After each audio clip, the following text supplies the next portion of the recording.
Buying a property in a condo association, what you need to know and how to protect yourself. With the continued proliferation of condominium buildings all over the country in the last 10 years, it's safe to say that many people are beginning to embrace the condo lifestyle for its many advantages, such as amenities, great views, security, concierge services, and central locations. When you buy in a condominium building, you're buying subject to rules and regulations of that building, and you have to adhere to them.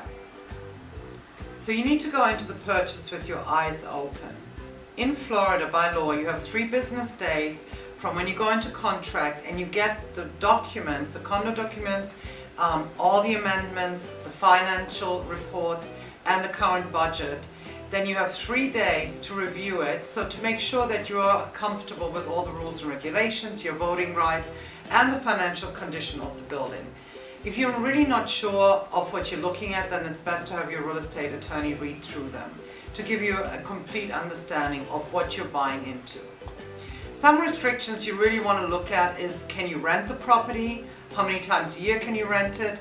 What are the rules for pets? Any resale restrictions?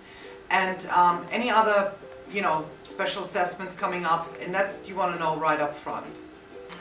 Another thing that you really want to look into is if the condominium is professionally managed. It's also a good idea to review the reputation of the management company and their track record. While it should be mandatory for all condominiums to have professional management, this is unfortunately not the case, especially in smaller buildings. The condo board runs some buildings very well, but often the board members do not have the qualifications to run such a large operation. Delinquencies in the condo has been a hot topic since the real estate market crash of 2008.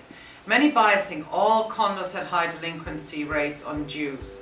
The truth is most buildings have stabilized. However, it's very important, especially if you're financing, to find out the ratio of delinquencies and also the ratio of rentals to owner-occupied, as banks look at this before issuing a loan. Many distressed condos were snapped up by investors and rented out, and it's killing financing in those buildings. The lender will send a condo questionnaire that asks these questions, and if the condo questionnaire comes back without meeting the requirements of the lender, you will not get the loan. Finding out this information up front keeps the stress and disappointment at bay. Special assessments and reserves. Another issue can be special assessments and lack of reserves in a building. There is a procedure in place to figure out what buildings have done as far as upgrading it. Have they done the roof, the concrete restoration? Have they repaved the parking lot? So if you're wondering what possible special assessments are out there, I have a list of questions that I ask to the management company to kind of figure out where they stand as far as bringing the building completely up to date. If they've passed the special assessment, we got to figure out what has been paid, what hasn't been paid, and if money is being put aside for upcoming repairs. And any contingency fees, because often repairs unfortunately run over budget. Just because a building is going through a special assessment does not make it a bad deal at all. It's actually a great way to get a great real estate deal, and the condo association is already addressing the repair issues. Hence, you have to put up with the inconvenience of the actual work in progress, but usually you will end up with a totally renovated building. Many people don't have that imagination and miss out on great deals because of this.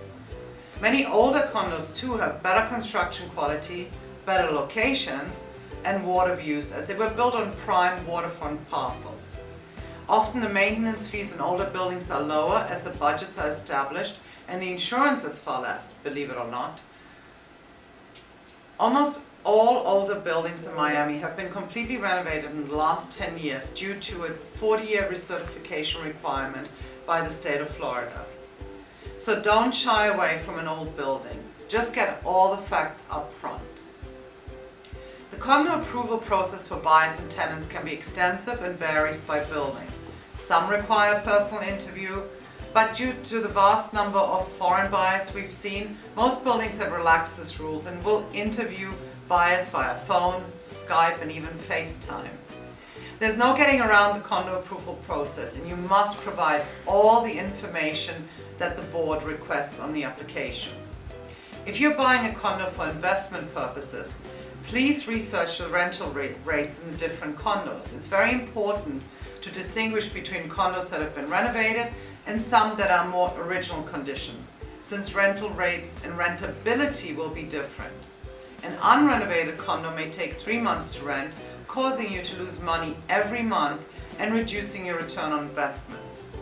Also, some condo dues include the AC, a gym or DSL in the maintenance, so these features need to be sold to a prospective tenant and it can increase your rent. In the last few years, rental rates have risen in South Florida, but prices still remain relatively low, giving many investors some very attractive returns on their properties. Believe it or not, some condominium associations do not do a good job in following their own rules and regulations, making it important for buyers to understand what rights the condo board actually has and doesn't have. It's also important to know what is a legitimate change in the rules and regulations, which usually require a 75% vote for major changes. It's highly important to educate yourself, to go to the board meetings, even though it's crazy and sometimes violent as they can get, and to keep an eye on the board and its management company. Be involved in your condo association because this is what community living is about.